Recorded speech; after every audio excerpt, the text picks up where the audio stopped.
Sophie Hayes, 28. I watched Griffin Stone destroy another woman tonight. Her name was Clara. I saw it happen in real time at his penthouse fundraiser, champagne flutes glittering like frozen tears under the crystal chandeliers. Griffin, impeccable in his Tom Ford tuxedo, a panther among gazelles, had guided her towards the panoramic window overlooking the city's electric sprawl. His hand rested possessively on the small of her back, a gesture that looked protective, even tender, to the untrained eye. But I saw the subtle pressure, the way his fingers dug in just enough to steer, to control. I saw the flush on Clara's cheeks, the nervous flutter of her lashes, the intoxicating bloom of infatuation. I'd worn that same bloom once, a fragile flower crushed under his polished Italian loafers. He leaned in, murmuring something meant only for her. Her smile widened, hopeful, trusting. Then, with the practiced cruelty of a surgeon, his expression shifted. A micro-expression, fleeting but devastating. A slight downturn of the lips, a hardening around the eyes. It was the look he reserved for discarding things. He said a few more words, clipped, dismissive. The color drained from Clara's face, replaced by a stark, mortified white. She flinched as if physically struck, stumbled back a step. Griffin turned smoothly, already scanning the room for his next audience, leaving her stranded on the emotional ice floe he'd created. Her hand flew to her mouth, her eyes darting around, desperately seeking an escape route that wouldn't amplify her humiliation. I knew that frantic search for dignity in freefall. I felt the phantom ache of it deep in my own bones. He hadn't noticed me yet, standing partially obscured by a towering floral arrangement bursting with expensive, scentless orchids. Good. Let him hunt. My presence was a carefully timed reveal. Tonight wasn't about confrontation. It was reconnaissance, observation, gathering data points on his latest conquest and inevitable discard. Each one was another brick in the fortress I was building against him. I remembered my own discard, 16 months ago. Not a gala, but a quiet dinner at Le Cygne Noir, the city's most exclusive hushed restaurant. He'd chosen the venue, of course. Control. Always control. I'd worn the emerald silk dress he'd bought me, feeling like a princess, believing his whispered promises about shared futures, about leveraging his empire for our success. We'd toasted with vintage Dom Perignon. He'd held my hand across the table, his thumb stroking my knuckles. Sophie, he'd begun, his voice low, intimate. You know how much I value what we have, the connection. His eyes, those deep, deceptive pools of liquid chocolate, held mine. But real partnership requires alignment, sacrifice. He'd paused, letting the word hang, heavy and ominous. My new venture, Horizon Dynamics, it demands everything. Undivided focus. Certain entanglements become distractions. He didn't look away. He delivered the evisceration with the calm precision of a scalpel. It's not fair to you to be strung along. You deserve someone who can give you their full attention. He'd squeezed my hand, a final patronizing gesture. I'll always care for you. I hope we can remain cordial. Cordial. The word echoed in the sudden deafening silence of the restaurant. The expensive champagne turned to ash in my mouth. The emerald silk felt like a shroud. He'd dismantled my confidence, isolated me from friends he subtly disparaged, made me financially dependent on his generosity. Loans for my fledgling graphic design business that always seemed to come with strings, with reminders of my luck in having him. And now, with terrifying ease, he severed the final thread. He wasn't just breaking up, he was declaring me obsolete, a hindrance to his grand ambitions. The humiliation was absolute, a public execution disguised as a private conversation. I'd fled the restaurant, the muffled clink of cutlery and hushed conversations amplifying my silent scream. The rage came later. A cold, hard thing that settled in my chest, replacing the shattered pieces of my heart. Not a wildfire, but permafrost. That night, hunched over my laptop in my tiny, borrowed apartment, another favor from Griffin I was suddenly scrambling to repay, I made a decision. Griffin Stone broke women. He consumed their light, their ambition, their resources, and spat out the husks. He wouldn't break me. Not anymore. I would break him. Not with a knife in the dark, but with the very weapons he prized: influence, reputation, and ruthless ambition. I would become the perfect mirror, reflecting back the illusion he craved while building my own reflection in the shadows he cast. So, I came back. Not crawling, not pleading. I came back polished, poised, and radiating a carefully constructed indifference. I engineered a chance encounter 3 months after my discard at an art gallery opening for a mutual acquaintance.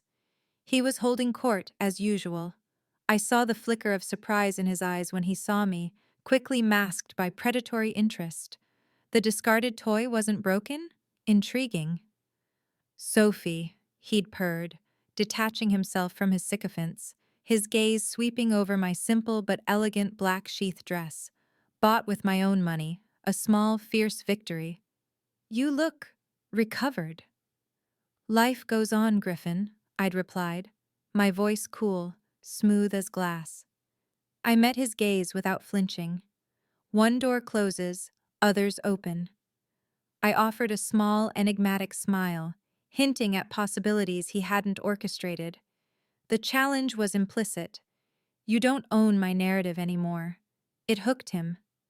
The hunter couldn't resist the prey that seemed to have escaped the trap unscathed. He needed to know how, why. He needed to reassert control. He asked me to lunch. I hesitated, just enough to make him press. We met. I was guarded, yet intriguingly self-possessed. I spoke vaguely about new opportunities, about learning from past experiences. I let him see a Sophie who was harder, wiser, less susceptible to his charm. A Sophie who might be useful. He talked about horizon dynamics, his voice vibrating with the zeal of a messiah. It's more than a company, Sophie. It's a paradigm shift. Control redefined. The arrogance was breathtaking. The seduction this time was mutual. He courted the challenge I presented. I played the reluctant prize, gradually allowing myself to be won over by his renewed, intense focus. He loved the narrative, the powerful man reclaiming the one who got away, stronger now, more worthy.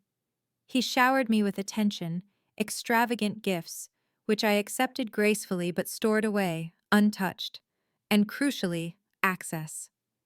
He started introducing me to his world, not just the galas, but the edges of his business dealings.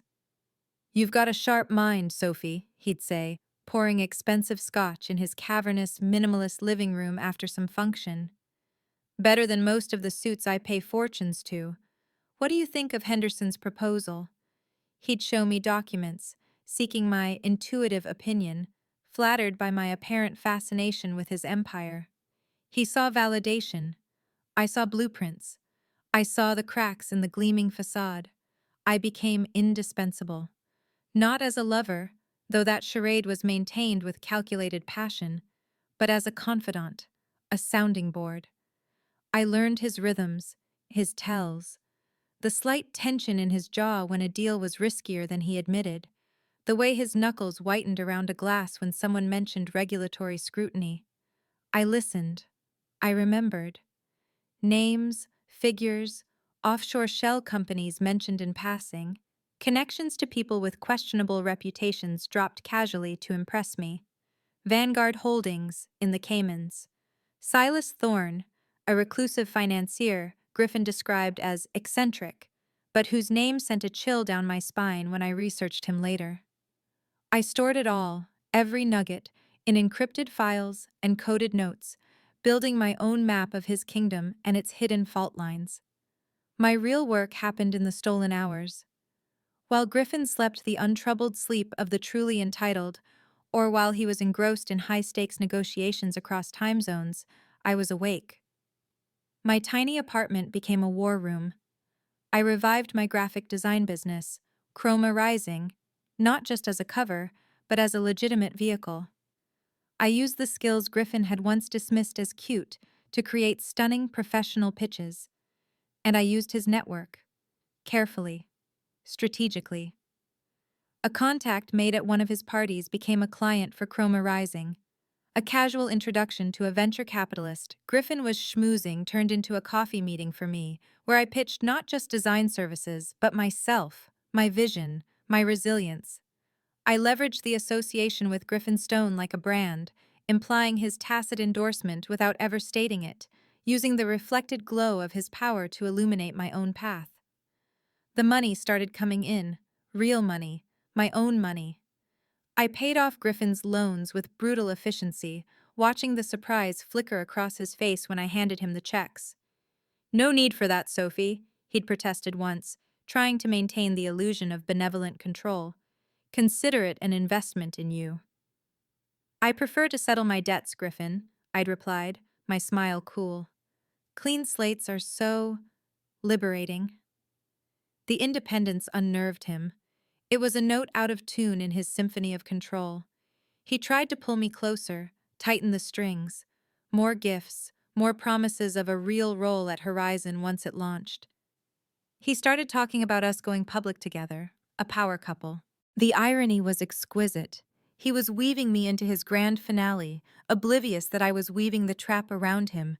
The key was Project Ether, Horizon Dynamics' flagship initiative, a revolutionary data aggregation platform promising unparalleled efficiency for corporations. Griffin's magnum opus.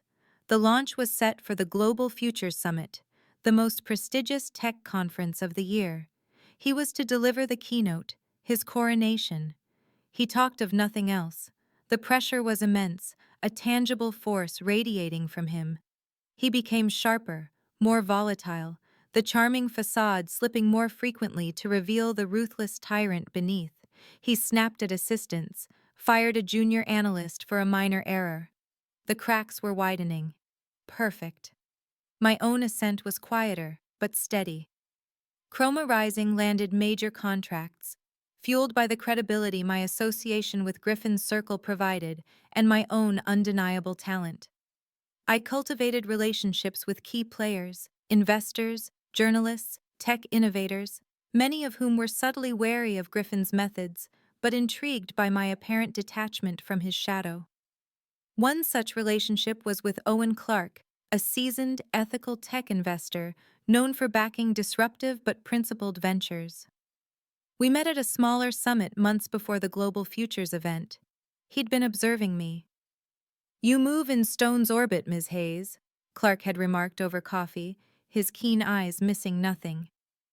"Yet you seem less dazzled than most." "Power is interesting, Mr. Clark," I'd replied, meeting his gaze directly.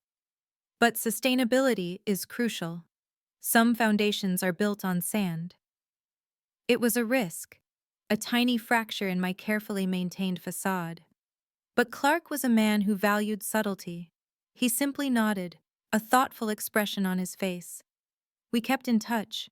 He became my silent ally, my potential escape route. Weeks bled into months. The summit loomed.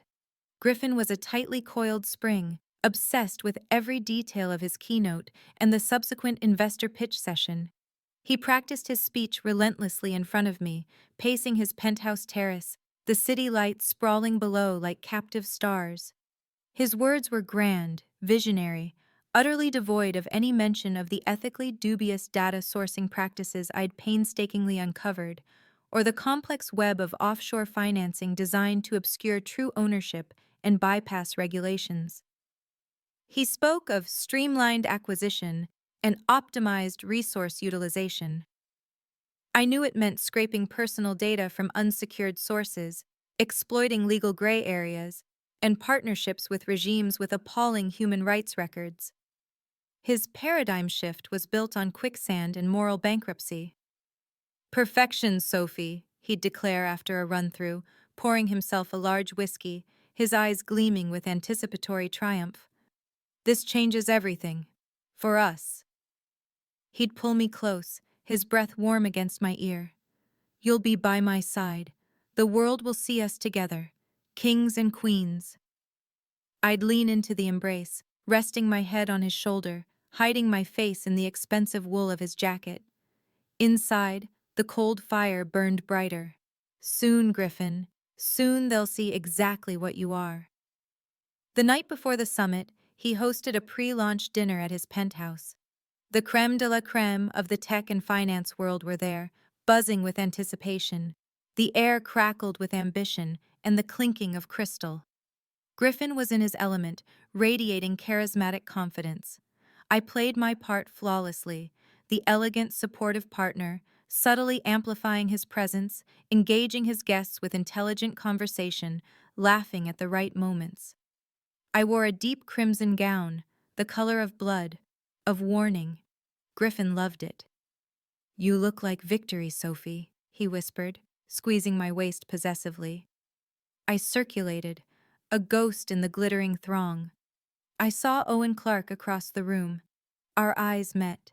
A fraction of a second, a micro nod, the silent confirmation.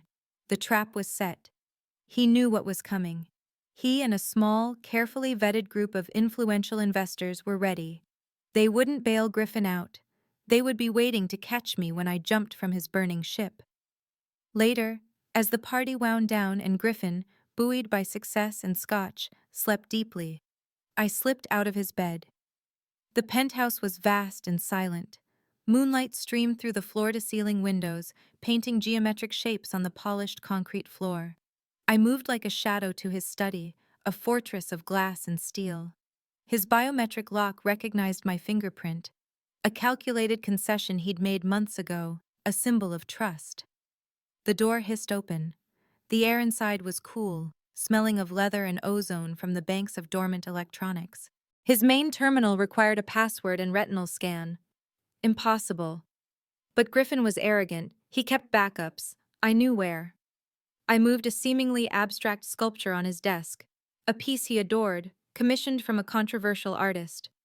Behind it, flush with the wall, was a small, concealed panel. I pressed it. A section of the bookshelf slid aside noiselessly, revealing a wall safe. My fingers, steady despite the adrenaline singing in my veins, dialed the combination I'd observed him use weeks ago when he thought I was engrossed in a magazine. 22/7/15. His first major acquisition date. Of course. The safe door opened. Inside, nestled beside bundles of bearer bonds and a velvet pouch holding obscenely large diamonds, was a sleek, unmarked external hard drive. The black box. Griffin's insurance. Containing everything: the incriminating contracts, the offshore account details, the unredacted communications with Silas Thorne, the raw, unethically sourced datasets for Project Ether. Proof. Absolute, undeniable proof of the rot beneath the shine. I didn't take it. That would be theft. That would give him ammunition, a narrative of betrayal he could spin. No. I connected a tiny, high-capacity device to it, a gift from a hacker contact I'd cultivated under the guise of needing enhanced security for chroma rising. It whirred softly, a digital leech sucking the lifeblood from Griffin's secrets. Green lights blinked. Transfer complete. I disconnected the device, pocketing it. The cold weight in my jacket was heavier than any diamond.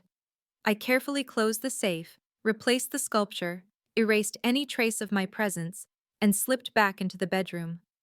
Griffin hadn't stirred. He dreamed of conquest, oblivious to the dagger poised above his heart. I lay beside him, the stolen data a burning coal against my skin, and didn't sleep a wink. The Global Futures Summit hummed with a different kind of electricity. Thousands packed the cavernous main auditorium. A sea of expectant faces bathed in the cool glow of massive LED screens. Tech journalists jostled for position. Rival CEOs watched with calculated neutrality. Investors scanned their tablets, billions poised on fingertips. The air vibrated with the low thrum of conversation and the clicking of cameras.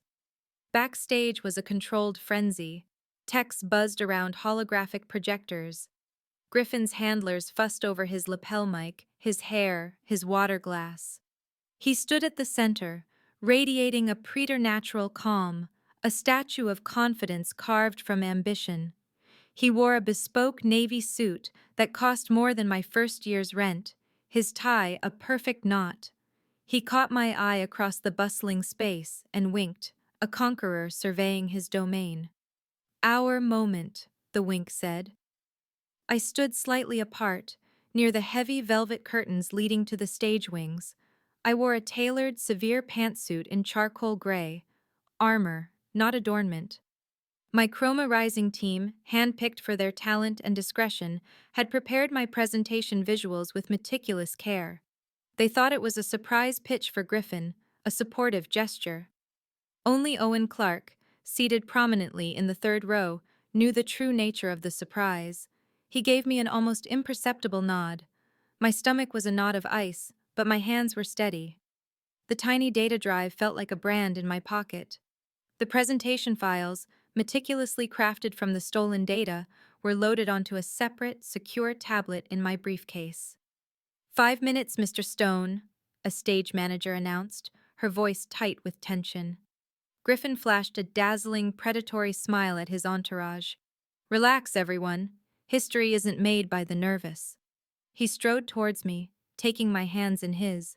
His grip was firm, warm, confident. "Ready, Sophie? Ready to step into the light with me?" His eyes searched mine, looking for the reflected glory, the shared triumph. I looked back, letting a fraction of the coldness I felt seep into my gaze, just enough to make a tiny furrow appear between his brows. "Oh, I'm ready, Griffin," I said, my voice low and clear. "More ready than you can possibly imagine." He laughed, a rich, booming sound that turned a few heads. "That's my girl. Fire in your eyes. I love it." He kissed my forehead, a benediction. "Wish me luck." "You won't need luck," I murmured as he turned towards the stage entrance. "You'll need a miracle." The words were lost in the sudden swell of dramatic music and the thunderous applause as his name was announced. "Ladies and gentlemen, the visionary behind Horizon Dynamics, Griffin Stone." The roar was deafening. Griffin strode onto the stage, a king claiming his throne, bathed in the spotlight. The massive screens lit up with the sleek Horizon Dynamics logo.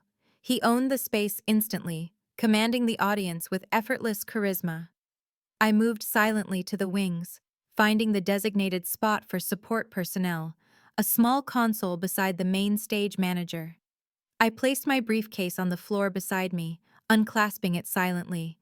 My tablet glowed within. Griffin's voice, amplified and polished, filled the auditorium. "Thank you. What an incredible energy." He paused, milking the applause. "We stand at the precipice, a precipice overlooking not just the future of technology, but the future of human potential." He launched into his well-rehearsed spiel. The problems of data silos, the inefficiencies of legacy systems, the promise of seamless integration. He painted a picture of a world transformed by Horizon Dynamics, by Project Ether. It was masterful. The audience was captivated. Cameras flashed. Journalists scribbled furiously. I saw investors leaning forward, their eyes gleaming with dollar signs. Griffin built the narrative, layer by seductive layer. He spoke of ethics, of responsibility, of building a better digital future for all. The hypocrisy was staggering, almost artistic. He reached the crescendo. "Project Ether isn't just software, it's the central nervous system for the next evolution of enterprise. Imagine absolute clarity, unprecedented efficiency, control, redefined."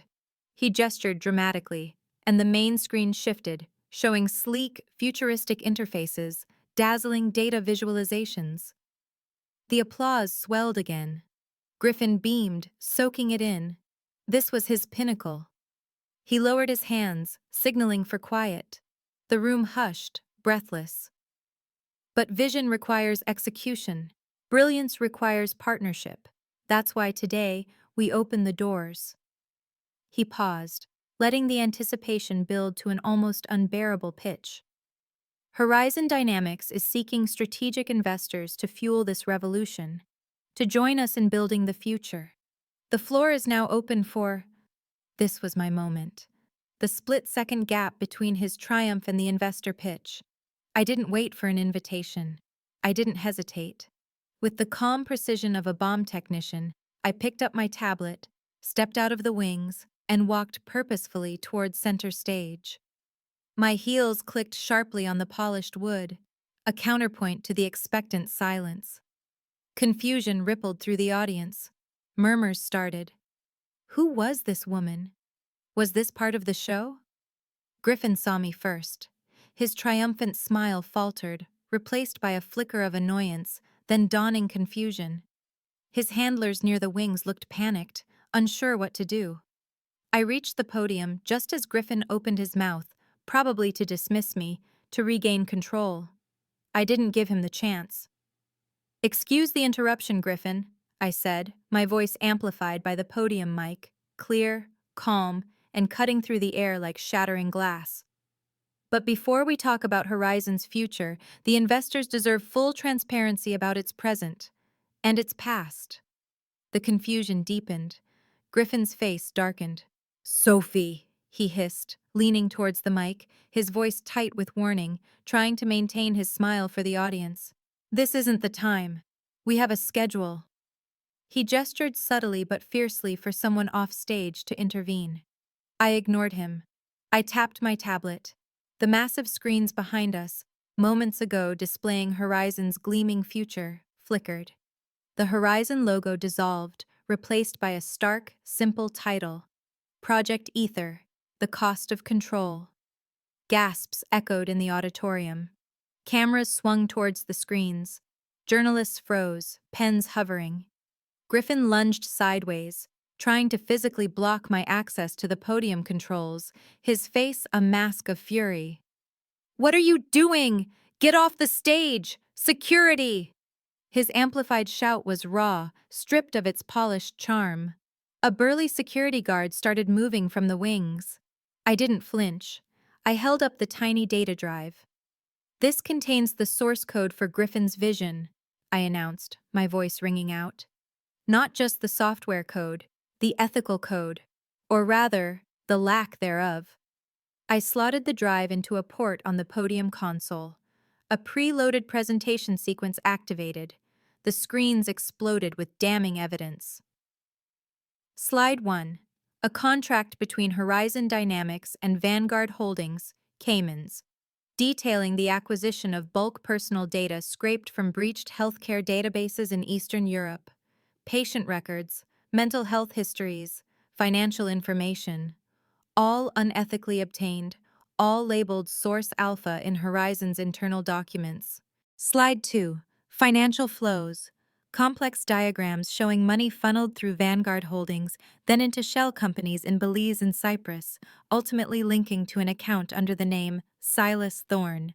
A grainy, menacing photo of Thorne appeared, known to intelligence agencies for arms dealing and facilitating transactions for sanctioned regimes. Slide 3. Internal Horizon emails. Griffin's own words, stark black on white. Regulatory hurdles in the EU are problematic. Utilize Source Alpha via the Balkan pipeline. Deniability is paramount. Another email.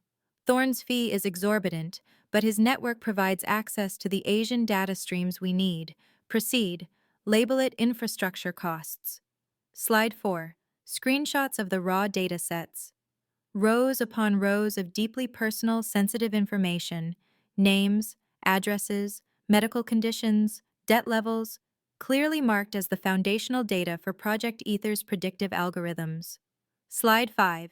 A leaked diplomatic cable fragment mentioning Horizon Dynamics, providing data analytics services to a government with a notorious record of political imprisonment, using demographic data to identify dissident groups. The connection was undeniable. The silence in the auditorium was absolute. Stunned. Horrified.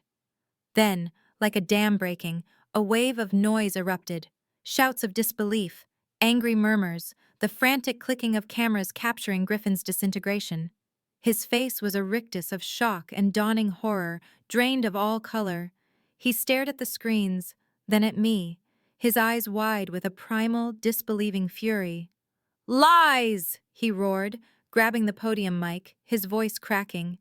"This is a malicious fabrication. She's insane. She's trying to destroy me." Spittle flew from his lips. The polished titan was gone, replaced by a cornered, vicious animal. "Security! Get her out of here now!" The security guard reached me, grabbing my arm roughly. I didn't resist. I kept my eyes locked on Griffin, my voice still amplified, cutting through his ravings. "Ask him about Silas Thorne, Griffin," I called out, my gaze sweeping over the stunned investors, the horrified journalists. "Ask him about the patients whose deepest secrets fuel his algorithms. Ask him about the blood money financing his paradigm shift." The guard started pulling me back towards the wings. I planted my feet for a second, delivering the final blow directly to Griffin. "You break women, Griffin. You break rules. You break lives. But you don't get to break the future." My voice dropped slightly, colder than ice. "Enjoy the view from the precipice. It's a long way down." As the guard hauled me off stage, chaos erupted. Journalists surged forward, shouting questions. Investors were on their feet, some yelling at Griffin, others frantically making calls. The massive screens still displayed the damning evidence, a silent, relentless accuser. Griffin stood frozen at the podium, utterly alone in the spotlight, his empire crumbling around him in real time. His mouth worked soundlessly. The look on his face, a horrifying blend of utter devastation, impotent rage, and the crushing weight of public annihilation, was the most satisfying thing I had ever seen. It was the look of a man realizing too late that the discarded husk he'd left for dead had grown thorns. Poisonous thorns. Backstage was pandemonium. Griffin's handlers were screaming at each other and into phones. Lawyers materialized, faces grim. I shook off the security guard's grip the moment we were out of sight. "I'm leaving," I stated, my voice brooking no argument. He looked stunned, unsure. Before he could react, Owen Clark appeared, flanked by two other serious-faced men I recognized as major ethical investment fund managers. "Ms. Hayes," Clark said smoothly, stepping between me and the confused guard. "I believe we have that meeting scheduled right now." It wasn't a question. The guard hesitated, then backed down under the weight of Clark's authority. Clark guided me swiftly through the backstage chaos towards a private exit. Outside, the cacophony of the auditorium was muffled, replaced by the distant wail of sirens, probably summoned by panicked Horizon staff or alert security. Clark's car, a silent black sedan, idled at the curb. He opened the door for me. As I slid into the cool leather interior, I took one last look back at the conference center. Through the glass doors, I could see the media scrum, the flashing lights converging near the main entrance. Griffin would be emerging soon, into a gauntlet of outrage. His humiliation was just beginning. The lawsuits, the regulatory investigations, the criminal probes into Thorne's involvement, they would consume him, strip him bare, dismantle the empire built on sand and suffering. Horizon Dynamics wasn't launching, it was imploding, live on the global stage. Clark got in beside me. The driver pulled away smoothly. The silence inside the car was profound, thick with unspoken questions and the lingering adrenaline. "Well, Ms. Hayes," Clark finally said, his voice dry but with a hint of genuine admiration. "That was theatrically effective and remarkably well documented." He looked at me, his gaze assessing. "You understand, of course, that your own proximity to Stone will be scrutinized. Heavily." I met his gaze steadily. "I understand. I have documentation of my own, Mr. Clark. Time-stamped records of my attempts to raise concerns internally, which were ignored. Records of my financial independence established before today. Records of the coercion, the emotional manipulation." I tapped my briefcase. I was a victim who documented her abuse. Then I became a whistleblower. The narrative is clear, and, I added, a flicker of the cold fire returning, the proof of his crimes is rather more compelling than any mud he might try to sling. Clark nodded slowly. Indeed. And Chroma Rising, your design firm. It seems poised for significant growth, especially given the sudden market demand for ethical, transparent branding partners. He paused. My consortium is very interested in backing truly disruptive ventures, ventures with integrity, and, a faint smile touched his lips, impressive strategic execution. I leaned back against the seat, watching the cityscape blur past. The ice in my stomach was melting, replaced by a profound, bone-deep exhaustion and the first tentative flickers of something else. Relief? Freedom? It wasn't joy. The cost had been too high. But it was satisfaction. A dark, hard-won peace. Griffin was broken. My career, built deliberately away from his toxic shadow, was about to explode into the sunlight he'd tried to monopolize. I hadn't just escaped his gravity well, I'd used it as a slingshot. We should talk, Mr. Clark, I said, turning to look at him, a genuine, weary smile touching my lips for the first time in years. I have some ideas for Chroma Rising. Big ideas. And I guarantee, my voice firmed, carrying the steel that had carried me through the long revenge, the foundation is solid rock. The car sped towards a future Griffin Stone could no longer touch, leaving the echo of his ruin fading in the distance. The silence that followed was no longer heavy. It was the quiet hum of possibility, hard-earned and fiercely mine.